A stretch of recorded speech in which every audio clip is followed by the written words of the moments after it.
இன்றைக்கி நாளே மழையோட தாங்க ஸ்டார்ட் ஆச்சு. விடிய காலைல 3 மணிலேருந்து சரியான மழைங்க.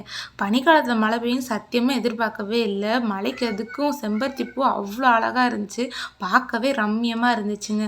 சிவன் பிடிக்கும் அப்படின்னா சப்ஸ்கிரைப் பண்ணிக்கோங்க. பார்வதி பிடிக்கும் அப்படின்னா லைக் பண்ணிக்கோங்க. அதனாலே ஒரு அண்டா ஒரு வட்டையில் துணியெல்லாம் ஊற வச்சிட்டேன். மழை வரும்னு தெரியாமல் சரி துவைச்சிக்கிறோம் அப்படின்ட்டு நானும் டீயை போட்டு சாப்பிட்டுட்டு டீ சாப்பிட்றதுக்குள்ள தண்ணி வந்துருச்சுங்க. தண்ணி பிடிச்சி வச்சுட்டு வாசல்லாம் கூட்டி விட்டு நானும் கோலம் போட ஸ்டார்ட் பண்ணிட்டேங்க.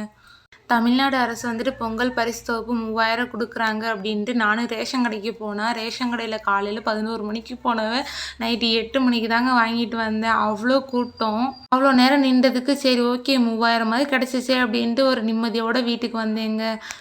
இன்றைக்கி சண்டே அப்படின்றதுனால அப்பா வந்துட்டு சிக்கன் எடுத்துகிட்டு வந்துட்டாங்க. சரி ரொம்ப நாள் ஆச்சே பிரியாணி பண்ணி அப்படின்ட்டு நானும் பிரியாணி பண்ணலாம் அப்படின்ட்டு இன்றைக்கி பிரியாணி பண்ணிட்டேங்க.